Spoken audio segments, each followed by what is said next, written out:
Welcome to the Standard of Truth podcast. In this podcast, Dr. Garrett Dirkmott and Professor Richard Leduc explore the early history of the Church of Jesus Christ of Latter-day Saints and the life and teachings of Prophet Joseph Smith. They examine the original historical sources and provide context for events of the past.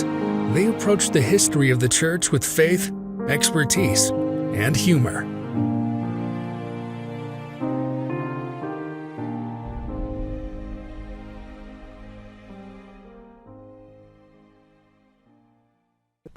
Hi, welcome to another episode of the Standard of Truth podcast.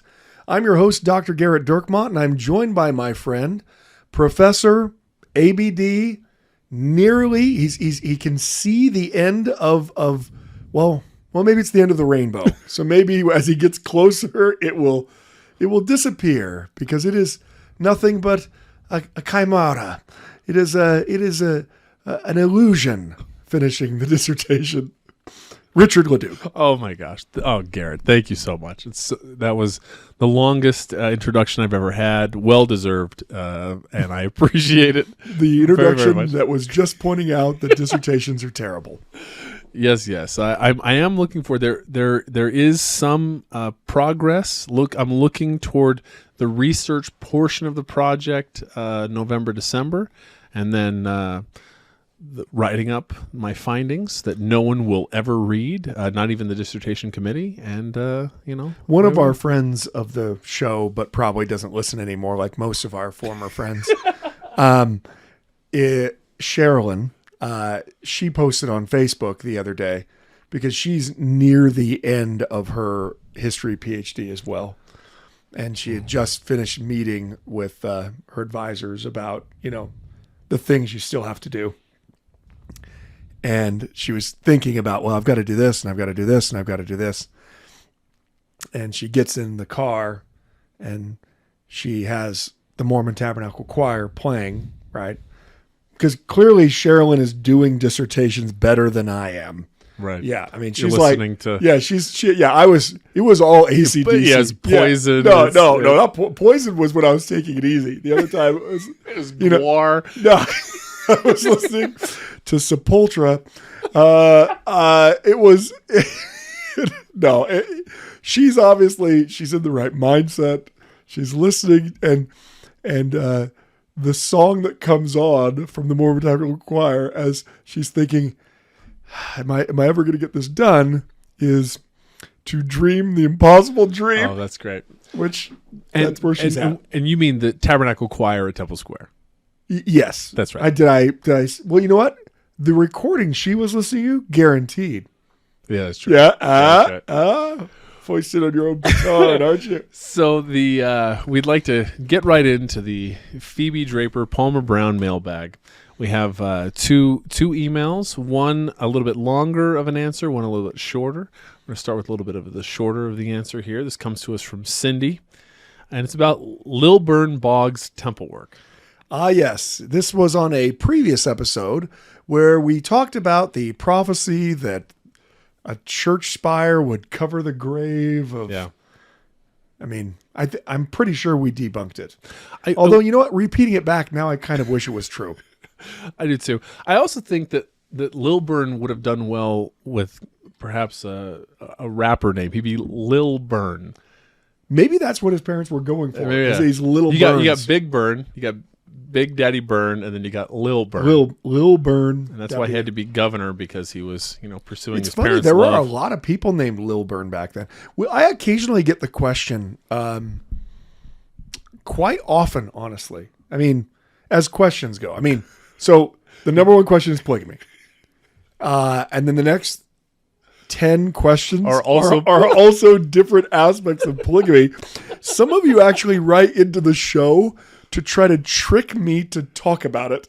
So You've talked about it twice. I've talked about it more than that. Yeah, that's true. But where I had an entire episode on polyandrous polyandrous ceiling. I mean, what more do you want from me? Yeah, that's right. The people cry out, but I think the people just start listening. But people will try to write in to try to trick me, like, hey, I had a question about, how elders' quorums were formed. By the way, who was the second plural wife of Joseph Smith? I mean, It's like they're unrelated. They want to. They're hopeful that it just kind of goes right into there. But one of the questions I get, and I would say at least once every 5 to 6 months when I'm doing firesides and things like that.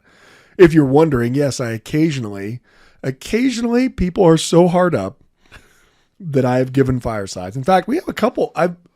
I think I only do firesides for listeners of the show at this point, right? Because everyone's like, hey, is there any way you could come to, because after listening to the show, they're thinking, what is every church leader thinking when they need a fireside speaker? I need someone dumb enough to say yes. I just need someone available. I've been asked 0 times. Yeah, that's what I'm saying, right? I need someone who's available. Well, look, have you ever done a cameo? You ever gone on and bought like a cameo? Yeah, you got me one for my birthday. There we go. I got Richard a cameo for his birthday. We're a celebrity person. It was Jim Miller, the former Chicago Bears quarterback. And Richard's a huge Bears fan. I am. Who wished Richard a happy BYU football game, but then we got crushed by Oregon. It was a beating. Oh my gosh. It was biblical. It was. Yeah. At any rate, some cameos cost a lot of money, right? Others are less expensive. What do you think the deciding factor is on that cost? Just general popularity. Popularity and demand, right? Yeah, of course. So when you're always available to give a fireside, it's because your dance card isn't terribly full. That is if you know what I mean. Actually, there was one time we have a listener to a friend of the show, Lisa. She tried to get me to come and to present something.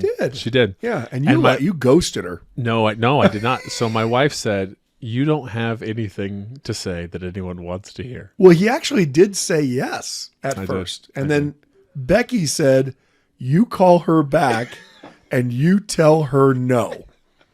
Right? Or write her back or whatever it was. Something along those lines. Yeah. In fact, she actually sent me a message and said, Richard's not doing that. He's not going to become one of those people. Well, I'm talking to her. I'm clearly one of those people. As mentioned in last week's episode, our family slogan is "Don't embarrass the family." My wife knows very well that I don't have anything to present that anyone wants to listen to. How would that be any different than every other fireside? Well, yours at least provides some level of history. So wait, you didn't even say what the thing they ask you. Oh, they ask you to do the firesides, or they ask you a question at the firesides? No, we went down what we like to call in the Standard of Truth a tangent. But I get asked pretty regularly. It's a question that you wouldn't expect, and that is about Joseph Smith's brother, Don Carlos. They're like, that's such a weird name. The sword fighter, Don Carlos. Yeah, exactly. Why in the world? I mean, in fact, I even had one person who said, well, I was listening to this anti-Mormon and he said, and I was like, what? You're just casually listening to anti-Mormons? He's like, I was listening to this anti-Mormon and he said that it was actual proof that the Smiths were just a bunch of liars and fabricators, that they were trying to make themselves sound so grand that they named one of their sons Don Carlos, even though none of them were Spanish or had any Spanish heritage. It just shows what deceivers the Smiths were. Yeah. And the reality is that it's actually it's not like Bill. Remember Bill the adulterer? Do you remember how Bill wrote in to say, I'm not an adulterer? Yeah, that's right. Bill, we need to hear from you again.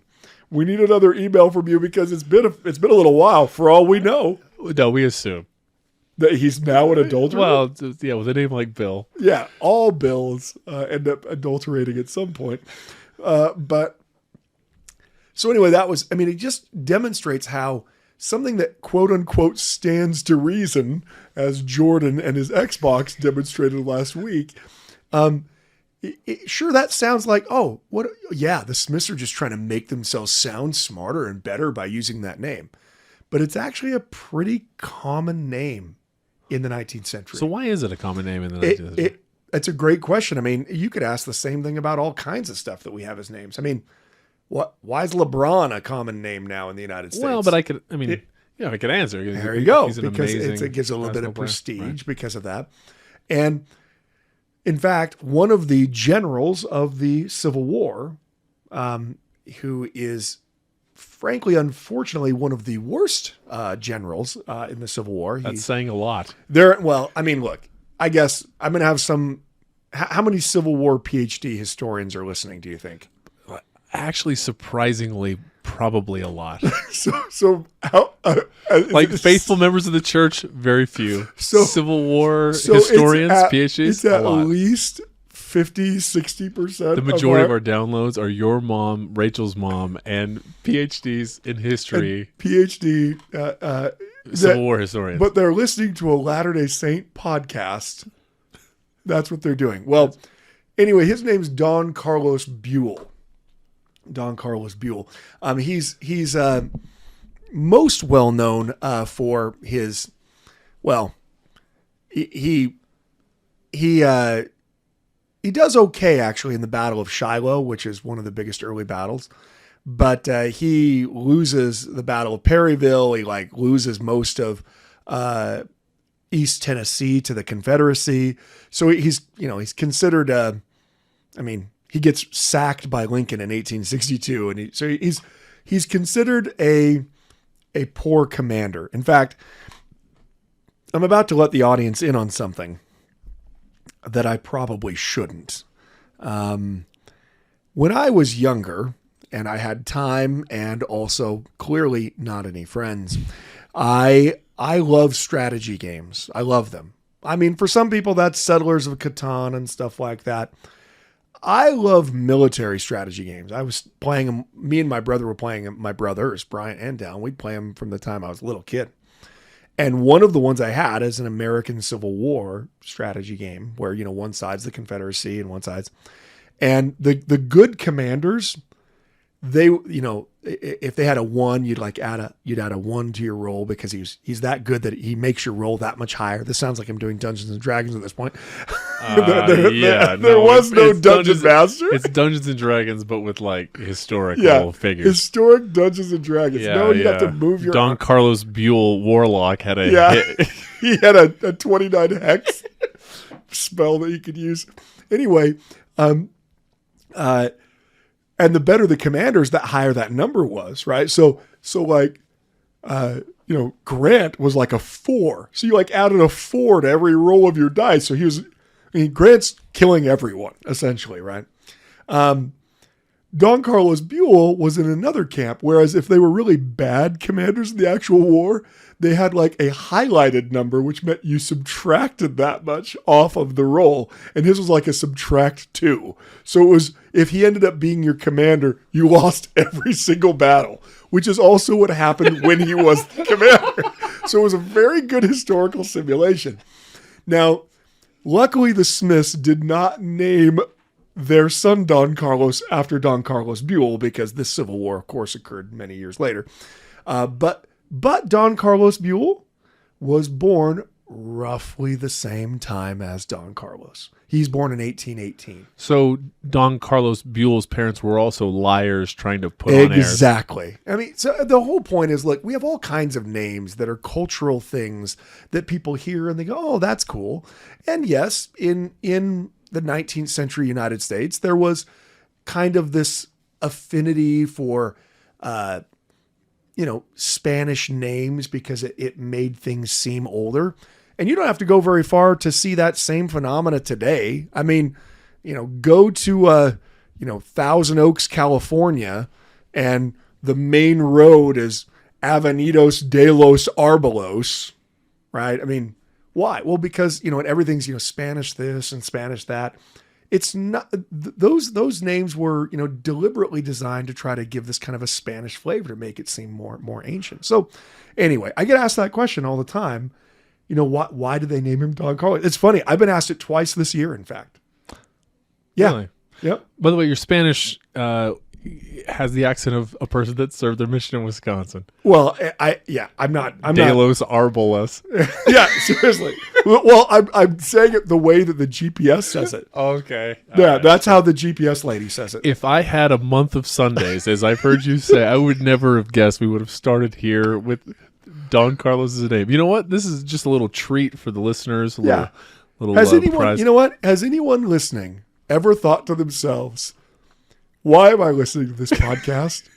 And second of all, has anyone listening thought, why are the Smiths naming their son Don Carlos? I have actually wondered why they. I mean, Don. It's such an odd. I believe name. one of our listeners said,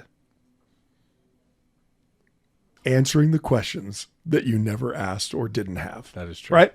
And of course, Joseph loves Don Carlos. And in 1841, his younger brother is going to die, most likely of tuberculosis, and so it's going to be a huge tragedy for Joseph. And shortly thereafter, Joseph's son, who he had named after his brother that he loved, Don Carlos, also died when he was just a toddler.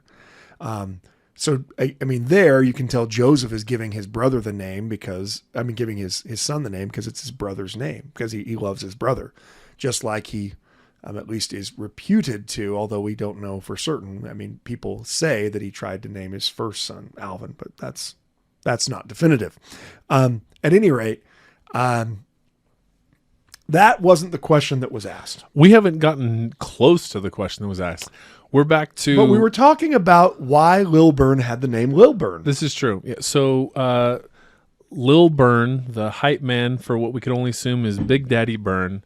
I'm related to Governor Boggs' first wife. So first of all, you're a member of the church and you're related to Governor Boggs. First wife. Well, through yeah. marriage, you know. Well, yeah, but that means she's related to him. I mean, maybe it's an aunt. I don't know. Oh, I see. So maybe she's like an in-law, like she's not actually. But why would she say first wife? She'd say first wife's sister then, or something. I don't know. I'm trying. We're gonna need a little bit. We're gonna need your family group sheet, and if you could send your personal ancestral file along with, any credit card numbers, PIN numbers, and or bank accounts. So I'm related to Governor Boggs' first wife, Julia Ann Bent. She died in 1820. So that may be what sent him over the bend. Well, that's very nice of you to give him the benefit of the doubt. There you go. So you were related to him before he was before murdering. he became evil. That's right. Yeah. Well, we just read in our last. If you didn't listen to our last podcast, we got a few shots in. Well, I didn't.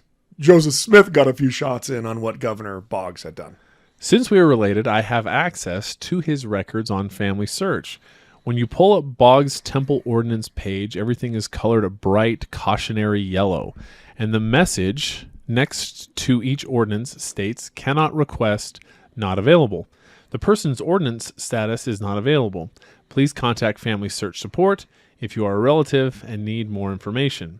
From this, I would guess that his temple work has not been done. I don't know if this would be appropriate to share on your podcast. Well, okay. Well, you know what? Sorry about that, we Cindy. seem to have jumped the ship. Richard, I'm going to need you to read these emails before we... Look, whatever you guys do, don't share this on your podcast. Oh, boy. Oh, Cindy. Yep, sorry. I don't mean Cindy. I mean Bill. Yeah, Bill. Bill the adulterer. Yeah. Of course, Bill the adulterer is related to Lil Burn.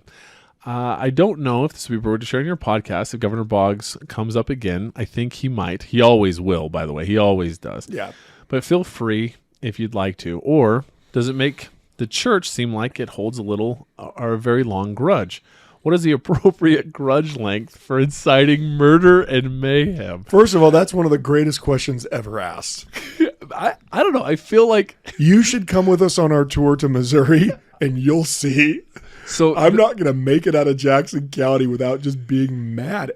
It's so weird because I feel embarrassed that I am so mad. But I start reading the accounts of the things that happen and I'm just like, you pieces of garbage.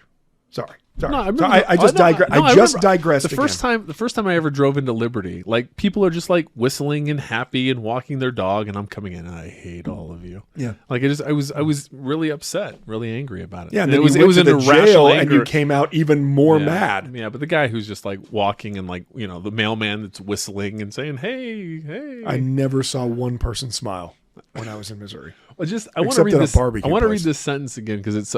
What is the appropriate grudge length for inciting murder and mayhem? I don't think grudge seems like it's a softer, perhaps, Right. word. I like how she was dialing it down. She did dial it down. I did think you both would find it interesting, however. Happy to share a picture of the page from Family Search if you'd like to see it.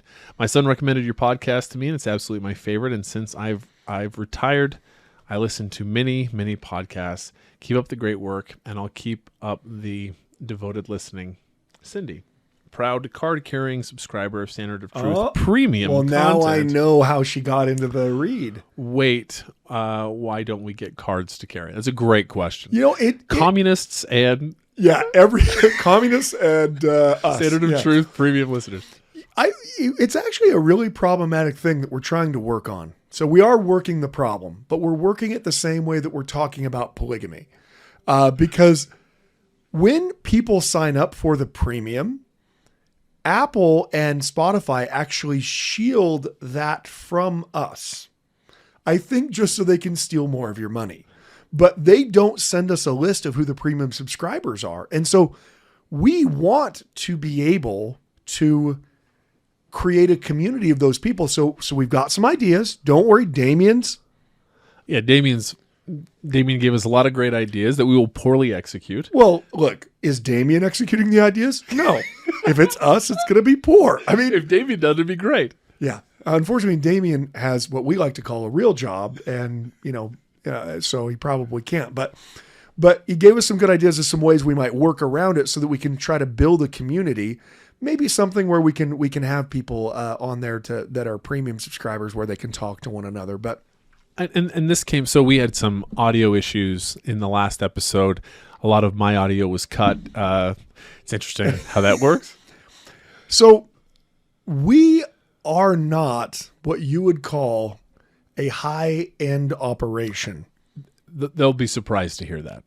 Shocked. Okay. So occasionally, and it's weird, it's relatively occasionally, but occasionally one of our mics will just spontaneously stop working while we're doing this. It's not the mic, it's the software that Right. is Yeah, I mean, running the... Yeah, I mean, the mics seem great. The freeware that we installed with 17 viruses on our computers so that we could do this for free, they seem to not work as well as they might. So in that last episode, I don't know what will be cut and what won't be. You're going to find... as you're We might just leave it in, and Richard will just sound like he's very distant. yeah, He's like, yelling. he's like, it's very, yeah. It's very distant. But in that, we talked about the tour that we went on and how wonderful all those people were on the tour, and how we have a WhatsApp to be able to communicate prior to the tour and then on the tour. And then it's been several months, and people are still communicating on the WhatsApp. It's a lot of fun. There's a lot of like-minded folks that are faithful members of the church who may or may not take themselves so seriously, and it's just wonderful, wonderful, wonderful people. And so, thank you so much for being a premium listener, and Cindy, we are very grateful for that, and we hope to have more things like that coming in the next 3 to 7 years. So, yeah, sometime before we retire or die. Which of their children are you descended from? I'm guessing, because if you're from Julianne, his first wife, right? They have 2 children. So are you from Angus or are you from Henry? Interesting. We would like a little bit of a follow-up on that. So you're right. When you do go to Family Search, those things are, needs more information or contact the staff kind of thing. They're yellowed out in a way. I would love to believe. I mean, look, I, of all people, want to believe. Grudges? I want to believe that President Nelson's sitting there. Nope. Not yet. Yep, Not this year. Yep. He's like Pete Rose getting into the Hall of Fame. No, Not it really this is. year. Yeah. Maybe you shouldn't bet on baseball. Maybe you shouldn't murder a bunch of Mormons. Yeah. You know what I mean? Like that. Very similar. I'll tell you what, President Hinckley wouldn't have approved it. President Ford's out. Yeah. Yeah. I mean, Or not I President Ford. think Also one of the President reasons- Ford. Anyone with Ford. Governor Governor Ford. Gerald Ford was not a problem for us. Anyone named Ford in leadership, they're out. It's true. We have a real problem. Anyone named Ford, anyone named Boggs, We didn't even want Wade Boggs to win a World Series. We prayed against it. That's the reason why the Red Sox struggled. But anyway, more like, I mean, so look, possibly that's the reason why, but I would guess much more likely it's actually the fact that it is constantly being requested to be done. And so they just put a lock on it. You probably have, so look, the way that these temple records were originally kept, right? I mean, computers didn't exist. So how did people do temple work? Well, they all had their own giant family group sheet, right? Well, how do you know whether your third cousin Lester has gotten that far on your family line as you have? How could you possibly know? I mean, okay, eventually things are going to be a little bit digitized and you have a better chance of understanding where things are at. You get the personal ancestral file and stuff like that. But many of these ordinances were performed long before things were digitized. And so that's what I would guess. I would guess that not only do they have multiple independent records of people doing the work, as like I said, it is a Latter-day Saints' favorite thing to do. I'm sitting around and I say to myself, you know what? I would like to demonstrate that you're a member now, whether you like it or not, you know? But my guess is it's more that. My guess is they have probably dozens, if not hundreds, of competing records of people that have said that they have done it and that people keep requesting to do it. But you know what? As a direct descendant, you can always ask. I would love it if you were to contact them and say, I would like to have my husband do, not you, I mean, if you were to do it, then they'd probably say no. But if you're saying, I'd like to have my husband do, he's my great-great-great-great-great-great-great-grandfather, whatever it is, and see what they would say. But, they probably have to run it up the line somewhere, but I don't really know. I am not adept at all of these types of things. It is interesting though, that it's not, it just, it says needs more information, but it's not just, it's not just affecting Lilburn Boggs, right? Because it's affecting the fact that Julia, his wife, before he did all the nonsense, can't be sealed. Well, no, that's what she says. Yeah. It's very funny. She can't be sealed to her spouse because her spouse is Lilburn Boggs, or at least it's blocking that from being done. Sealing to spouse not available is what it's saying on the old pedigree chart. So who would you guess probably that was the most popular for people to go and do work for? Like Calvin? Of an end. Well, there's all kinds. Reformers, people go do that all the time. John Calvin, Martin Luther, John Wesley. People are doing Wesley all the time. Wesley fans. We're big time Methodists. But then also antagonists. People. I guarantee Governor Ford has been, through the roof number of times, because it's a way of people saying, "Well, you didn't like us, but shows you." Well, maybe I don't know that they necessarily are going with the same level of attitude that I have, that you're presenting. Maybe I have a little bit of a chip on my shoulder. Well, but it might be in more of a Christ-like, loving. You know what? Hey, come on, dear friend. Now the war is past. Well, yeah, but that never happened. There was no begging of forgiveness. There was just murder. I will note that in some of that family group sheet, there are a few things you could do. So, there's some other, yeah. Thomas Oliver. Yeah, there's lots of people there. William Boggs. Anyway. So that's what I would guess. I would guess that they probably locked it down because it's been done so many times that it's just, it's ridiculous at this point. I should go back and look at like someone like George Washington to see how many times it's been done. Right. I mean, so and that's different because you at least have Wilford Woodruff saying that he did it. So what do you think that's like in Spirit Prison? And you're up there and it's like, hey, you were baptized again. Hey, you want to accept this one? Nope. You know what? I got to do it. In the early church, we rebaptize people all the time. Yeah, this is something you've mentioned a little bit. We haven't talked a lot about, but they baptized them for all kinds of different reasons. Yeah, people did baptisms for healing. They did baptisms for recommitment. When the saints got to the valley, Brigham Young told everyone to be rebaptized because as a re-signal of their commitment. So rebaptism was something that was actually pretty common. And again, that sounds crazy to you, and you're like, what? And how many of you are standing in front of the church office building, burning your recommends right now? The church lied to me. They never told me that Brigham said that everyone was supposed to be rebaptized. I was never told. As if, in your primary lesson, it was like, now, no one was ever rebaptized, ever.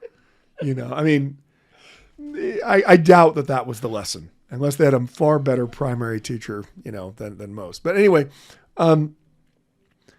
that practice of rebaptism is eventually going to end by the late 19th century. And maybe these spirits in spirit prison are, they're like, you know what? I need to be renewed there. And look, we see this all the time. I see it in my own family pedigree chart, that there are multiple competing endowments, dates for them, places they're done for literally the same person because they came from two different group sheets that came in. So, the difference is no one's running out and trying to find the nearest Dirk-Mott to baptize until they listen to this podcast. Not even the Dirk-Mott family. Yeah, not even that. No, we're terrible at a family history. Come on, I'm the one doing it. But with someone who was so crucial to the history of the saints, it's a no-brainer. So that's what I think. But I don't know. I'm not, spoiler alert, I'm not a general authority over the temple department. So just so everyone's aware, as the podcast has no affiliation with the church other than the fact that we are members and we love it.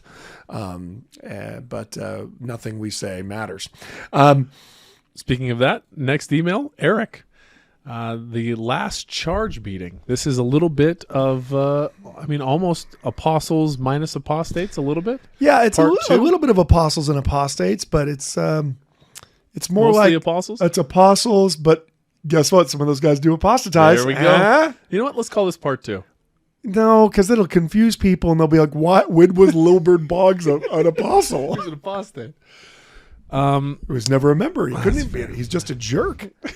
So we need it to be apostles, apostates, and jerks, part 2. For the alliteration, it would have to be another word that starts with A, but, right? Yes. You can't, apostles, apostates, apothecaries.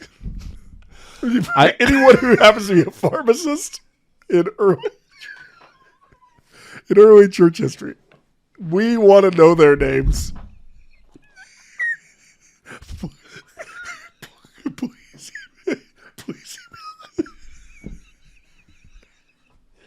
I'm sorry. Please email the show. I'm sorry.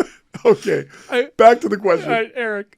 I hope this email finds you both well. Oh, thank you, Eric. Yeah, it finds us hilarious. We're quite well. I'm so sorry to everyone listening.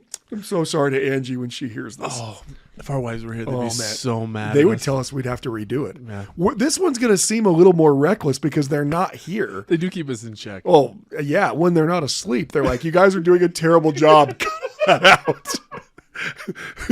Best part is Becky and Angie, our respective wives, they'll sleep for 45 minutes of the podcast. They'll wake up, not of their own volition, but because Becky's bouncing her leg on the chair and Richard wakes her up and Angie's, snoring or something and we wake her up. Both of them wake up, have listened to literally nothing we've said, immediately begin to criticize what we've done.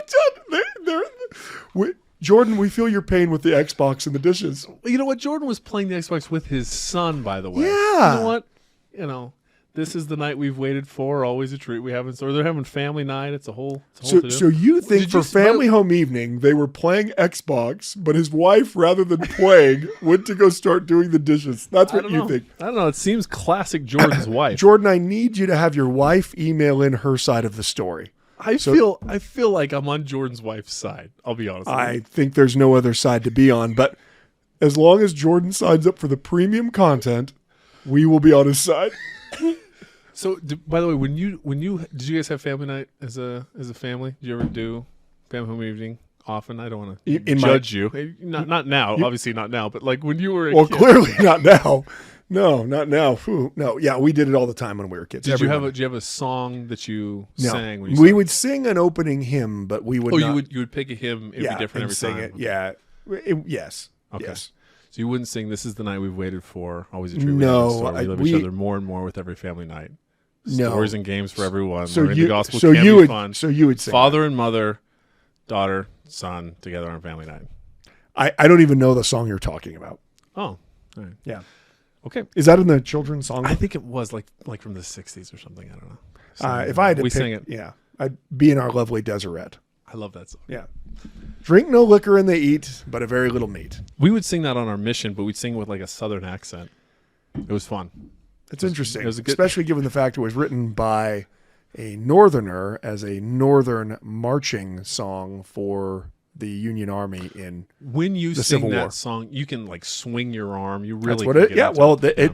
it was originally so it was written by George. You didn't know we were going to talk about this, did you? I assume. I hoped. Don Carlos and yeah. It was Our Lovely originally Deseret. written by George F. Root, who is a master songsmith of the mid 19th century. I mean, he's and the song was called "Tramp, Tramp, Tramp, the Boys Are Marching," and it was a Union marching song during the Civil War. Tramp, tramp, tramp, the boys are marching.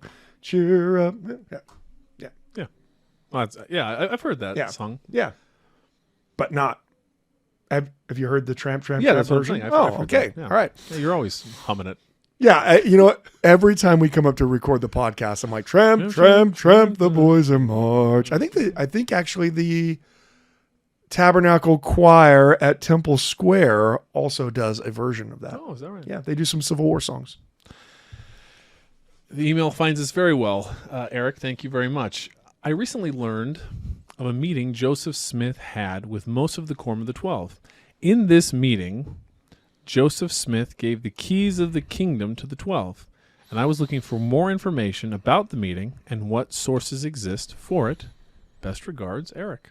Thank you, Eric. Okay, well, thank you very much. I mean, this is something that if we ever did talk about succession, which we've got to, we kind of do sometimes. No, but people want it like in an organized way. But then I'd end up repeating myself things that I've already said. What, you're doing that anyway. I guess I did just talk about Don Carlos for 25 minutes. I think. What do you want? I like to. What I like. Heaven forbid you talk about the succession situation versus Don Carlos and Tramp, Tramp, Tramp. The boys are marching. I feel like answering people's questions is an important part of what we do. Oh yeah, no one asked either of those questions. Okay, so this is sometimes called the final charge to the 12 or the last charge, and it is where Joseph Smith gives the keys of the kingdom to the Quorum of the 12, because of course Joseph's not going to be there anymore. And so the question then becomes, how is it that the church is going to continue to be led in the wake of Joseph's death? Now, we have talked about before, and when we do succession at some point. Good. Yeah. It's Richard looking right after Apostles and Apostates and Apothecaries Part 2. Apostles, apothecaries. Let's put apothecaries in the middle. Let's do that one. The keys of the kingdom, right, which were restored to Joseph Smith over the course of years by various different ministers. You know, you not only have the ones that he gets from the three apostles, Peter, James, and John, who visit him, but also from John the Baptist. You also have Moses, Elias, and Elijah. You have all of these keys that are restored over the course of time. Not all at once, but a little bit at a time. And then what happens when Joseph dies? And of course, one of the questions becomes, who has the authority to lead?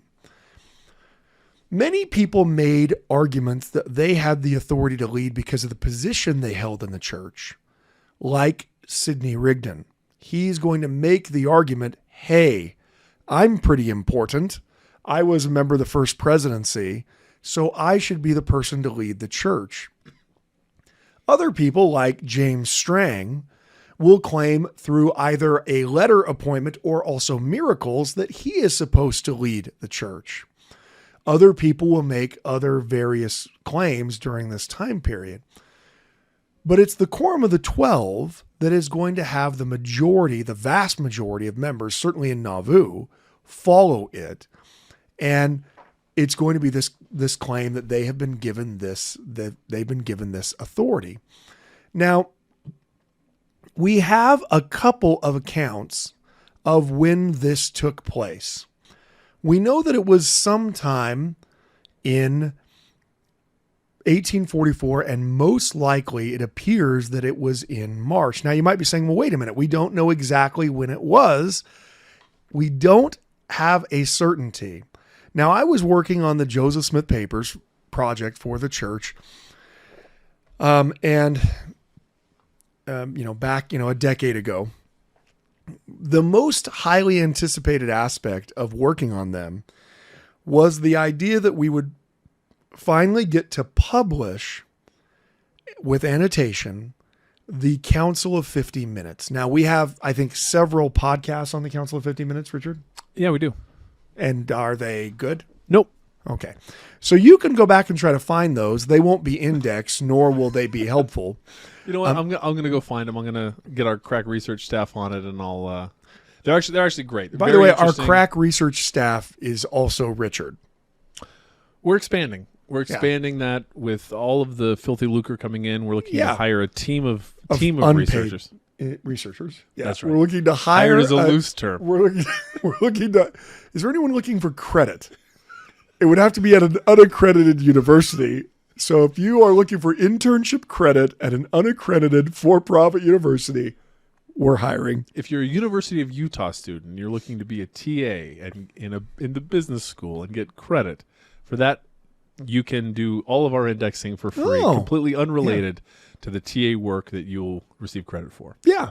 There you go. There it is. Yeah, Richard's just gonna have to figure out how to. I'm pretty confident everything I said is not going to be possible. And not only is it not possible, not one of those people is listening to this podcast because they would be relatively successful if they were in the business school.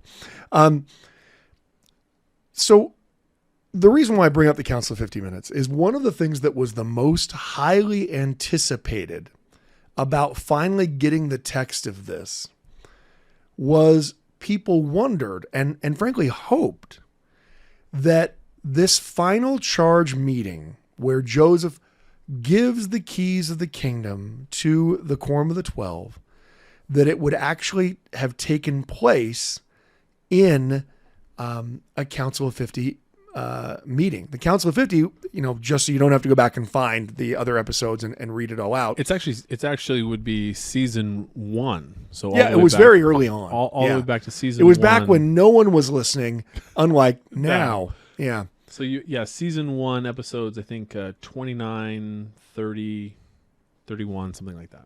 Right. So there is a meeting. Oh, sorry. Let me just say that there's the creation of the Council of 50.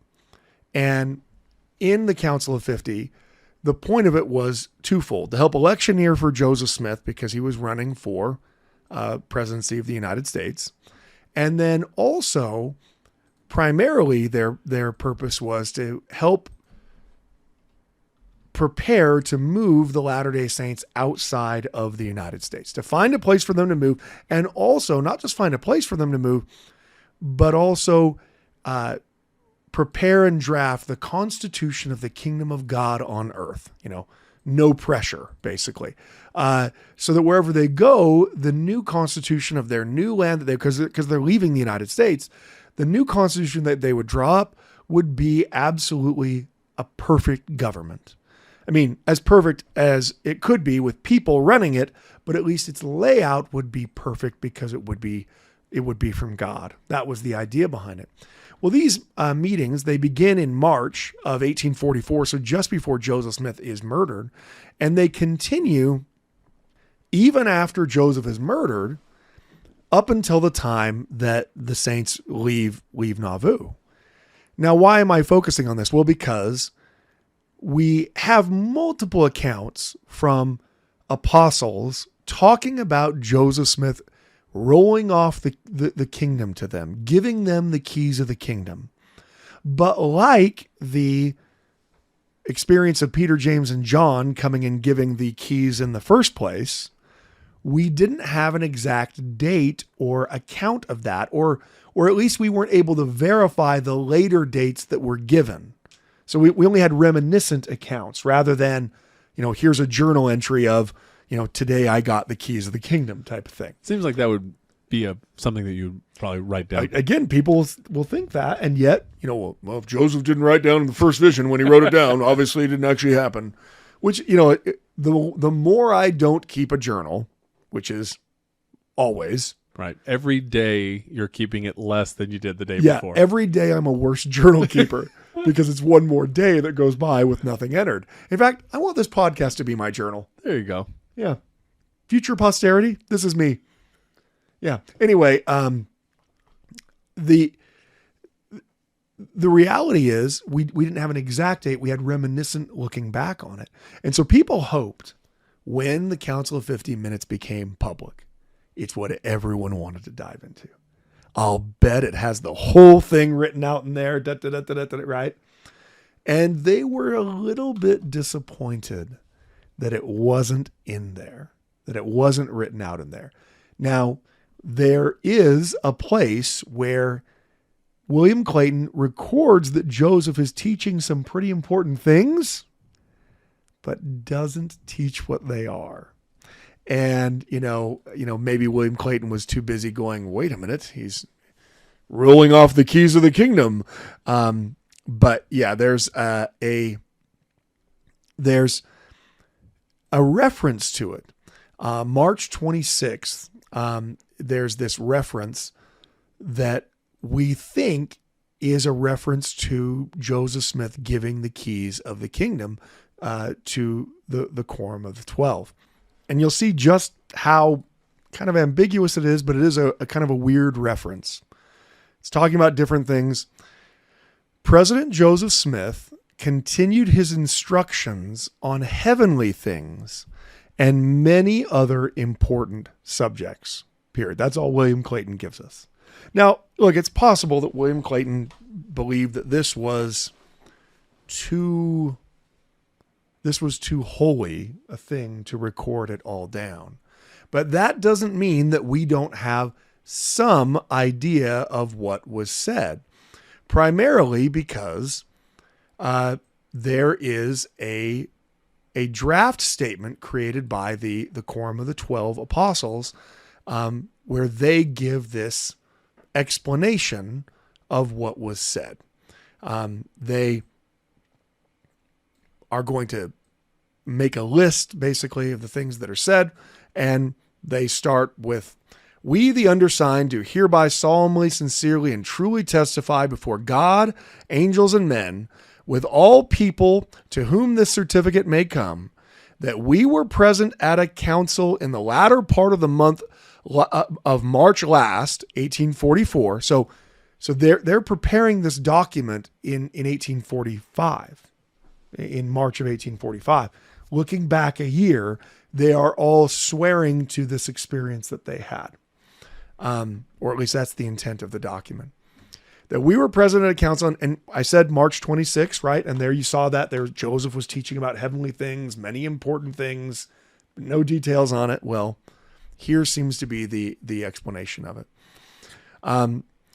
The meeting was held in the city of Nauvoo in the upper part of the brick building situated upon Water Street, commonly known here as Joseph's Store, in which council Joseph Smith did preside, and the greater part of the 12 apostles were present, namely Brigham Young, Heber C. Kimball, Orson Hyde, Parley Pratt, Orson Pratt, John Taylor, Amasa Lyman, Willard Richards, and Wilford Woodruff. These, we feel confident, were all present on that occasion, besides many others who were of the quorum of high priests to which we ourselves belong. And in fact, these Council of 50 Minutes had more than one person in them. In this council, Joseph Smith seemed somewhat depressed in spirit and took the liberty to open his heart to us concerning his presentments of the future.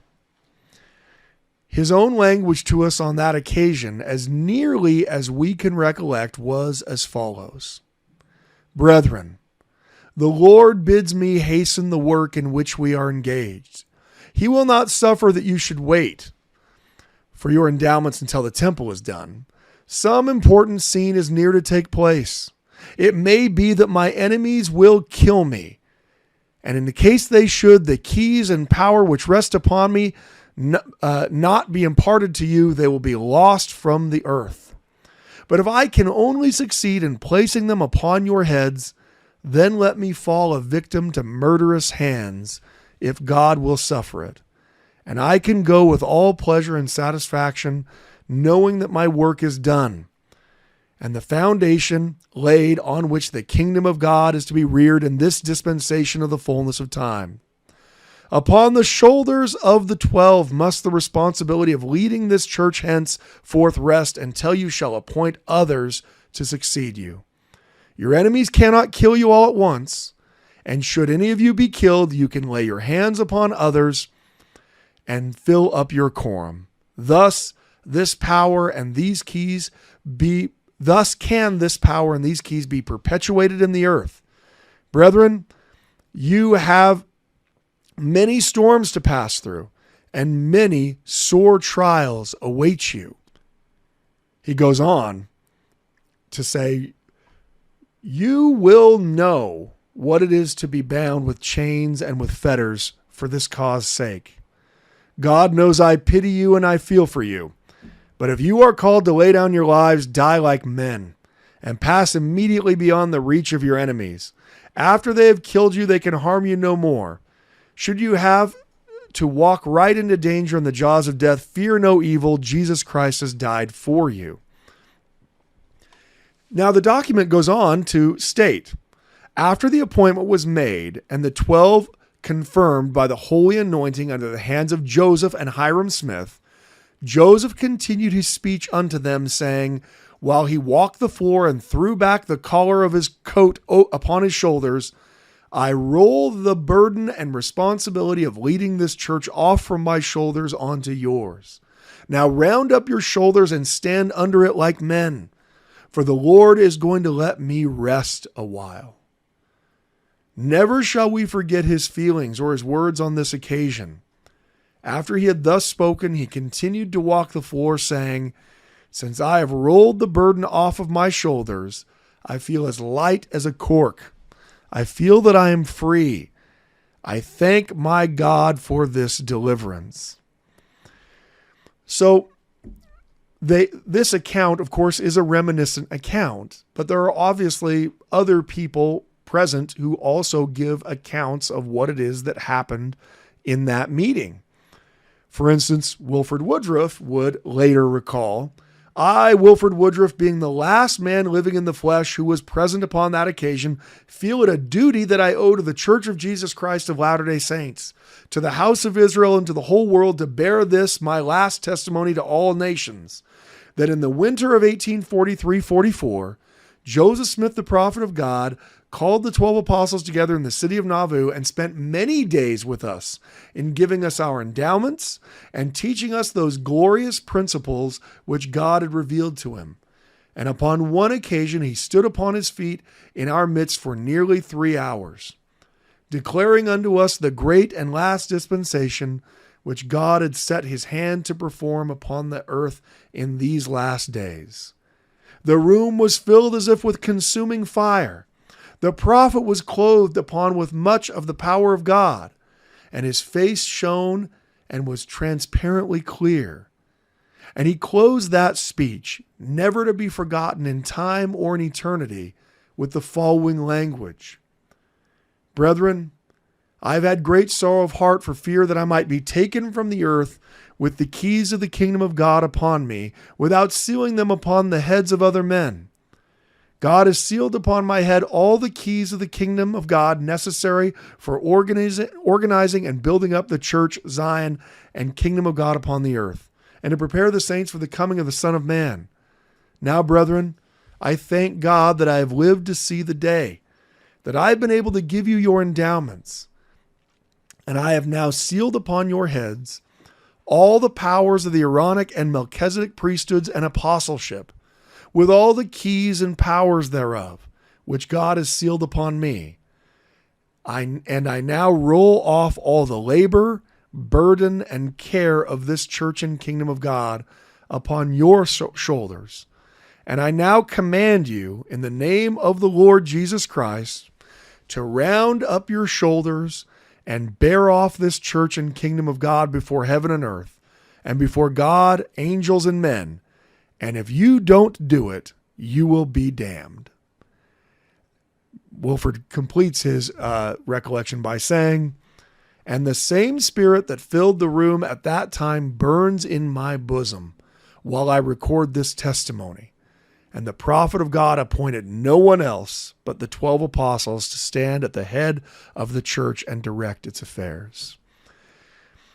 Now, not only do you have this account that is given by Wilford Woodruff, we have this priceless account of Wilford Woodruff bearing his testimony, not just in written form, not just an account of a meeting when someone's transcribing and writing down what he's saying, which is still great. We actually have the earliest audio recording of any prophet of God, because shortly before Wilford Woodruff dies in 1897, they have invented this dictaphone machine. And the way that it worked was there were wax cylinders that were created that would rotate around, and there would be styluses that would make impressions in the wax, and then that would be played back in order to get someone's voice recording back. Now, the first time I ever heard that this was the case was, again, by our, unbeknownst to him, mentor, Truman G. Madsen. I mean, he, I'm sure, is quite disappointed. Yeah. Oh. He's like, look at my following. Oh boy, this is what I've got. I mean, couldn't you give me something else? Nope. Imperfect people was all God had to work with. But he referenced, this charge, this testimony that Wilford Woodruff gives that was on those wax cylinders. Now, I didn't hear it at the time. Later, when I got older, when I got more into research, I was able to listen to that testimony. It is incredibly difficult to understand because it's wax being played. This is, the earliest of all types of recording. And he is very old and quite enfeebled. In fact, he's going to die just a few months later. And he is not given a script really for what he's going to say, but he records this essentially 4-minute testimony that we are going to try to include here in the podcast. We have the audio. It is fairly difficult. It's really difficult audio. We're going to insert it into the podcast. Like I said, it's about 4 minutes. We are also going to include a link in the download. We are actually going to include the link this time. Okay, we won't actually. Obviously, there won't be a link. Not only will you not be able to hear the prophet speak, but you won't be able to. There won't be a link. No, we'll try to do that. We'll try to insert the audio. If it ends up not sounding like, if you can't understand it at all because it is so bad, the nice part about clicking the link is subtitles have been created for the audio. There's a YouTube video. A YouTube video that has subtitles with it so you can understand it. But it is one of the most profound things I've ever heard in my life. It is one thing to hear someone say, I've read the things that Joseph Smith wrote, and I really believe that he's a prophet. You can read John Taylor's testimony, which we've read on air here multiple times, as he knew Joseph personally, that he was a prophet. Here you hear Wilford Woodruff not writing it down. You actually hear him say it. And even though he's late 90s, Wilford Woodruff, nearing the end of his death, you can hear the fervency and emotion in this man's voice, even on the worst recording device ever created in the history of mankind. I mean, it was the only one at the time. It was amazing at the time, but compared to anything else. Until the Standard of Truth podcast. So this was the worst recording until we started recording. Right. Well, that was poor in sound quality. This is poor in all of the other. Well, initially we were poor in quality and in content. And then we got, Lisa gave us some microphones. And so then we just got poor in content. That's correct. But I'd like to say that we've remained poor. We did listen to it before recording. It's pretty remarkable. It's powerful. And, while there are people who will say, well, of course the apostles are going to say that they were given the keys, that's a way to be a detractor. But the reality is most of the saints living in Nauvoo were well aware that the Quorum of the 12 was the leadership of the church. That's why most of the saints living in Nauvoo are going to follow the Quorum of the 12. Why don't they follow Sidney Rigdon when Sidney Rigdon has been a member of the First Presidency for, a decade? Why don't they follow him? He's the one who received Doctrine and Covenants section 76 with Joseph. Why don't they follow him? Because Joseph had made it very clear that the Quorum of the 12 had this power and authority. And when we talk about the succession, I mean, we will at some point, obviously not right away, but at some point we'll talk about it. And when we do, that's one of the things that we'll focus on, is this process whereby Joseph is building the Quorum of the 12 up, preparing them. One thing that's really interesting and that is verified by the Council of 50 Minutes is the apostles talk all the time about how it seemed like Joseph, was worried that he was going to die. Well, one thing that comes out of the Council of 50 Minutes is Joseph Smith, in one of his sermons, says that he fears that he won't be able to spend the time with his friends that he wants. Brigham Young, when he's talking about this later in the Council of 50, and he will say, while Joseph was living, it seems as though he was hurried by the Lord all the time, and especially for the last year. It seemed that he had laid out work for this church which would last them 20 years to carry out. Well, think about it. They had to complete the temple. They had to complete the Nauvoo house. They had to give endowments to all of the members of the church. They had to perform baptisms for the dead for countless people. I mean, and Joseph had already laid out that they were going to move, once again, leave everything in Nauvoo and move to the middle of nowhere in Mexico. And so when Brigham Young says it seems like Joseph had laid out work for 20 years to carry out, I don't think that's much of an exaggeration. And Brigham says, I used to wonder why it was that he used to be hurried so, not supposing that he was going to die. But now I understand the reason. There are several references, not just reminiscent ones, that Joseph seemed to understand in March and April and May of 1844, that his time was very quickly drawing to a close. And that's the reason why he gives the keys of the kingdom to the Quorum of the 12 collectively and gives them that final charge that they have to carry off the kingdom, and if not, they're going to be damned. That's part of the reason why I think that the Quorum of the 12, with Brigham Young as their leader, refuses to just cast aside any of Joseph Smith's teachings, even though some of them were not very popular, because they knew where their keys and authority came from. People like Sidney Rigdon, in conversation with Brigham Young, tells Brigham Young that the church has not been led by the Spirit for a long time. Well, since Joseph had just been murdered, what did Sidney Rigdon mean by that? What he meant was Joseph had been revealing things that Sidney Rigdon disagreed with. For Brigham Young, it didn't matter whether he disagreed with them. If Joseph revealed them, that's what they were going to do. I think we owe a debt of gratitude to the men and women who, even though the way wasn't completely clear, and even though the way of the apostles was the most difficult way that required forsaking again almost all of your property, leaving the nation, leaving your family, burying children and spouses and family and friends sometimes along the way,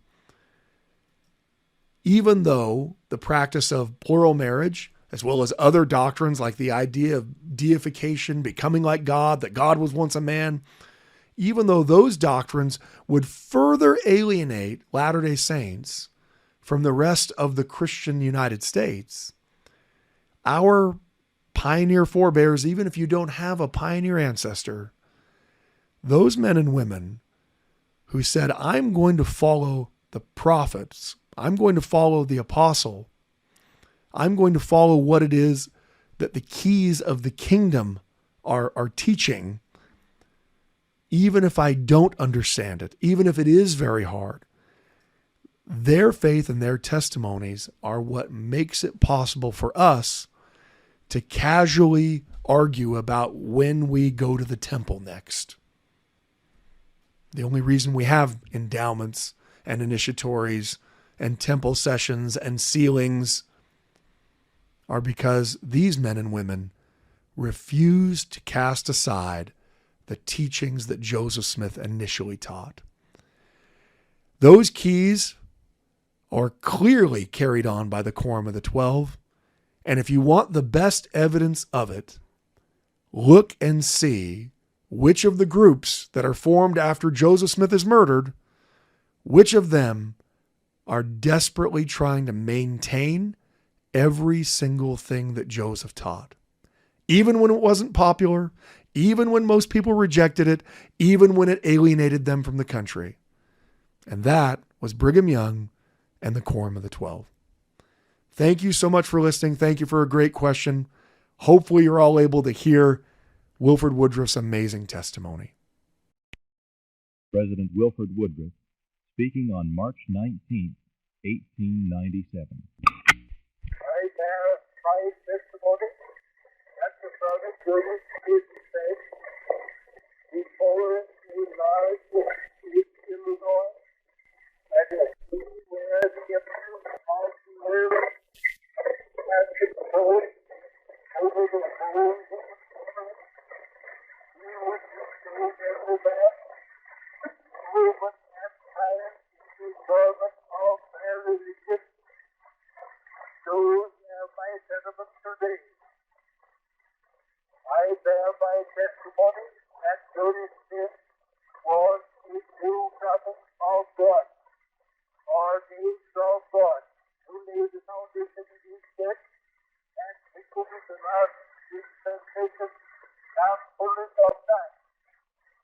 I bear my testimony that in the early spring of 1844, when all being on the Joseph Smith wall, the 12 apostles together have delivered unto them the ordinances of the church kingdom of God, and all the keys and powers that God has bestowed upon him.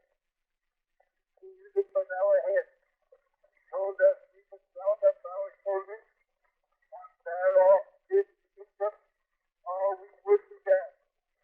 And the only man now living in the flesh who heard that testimony from his mouth.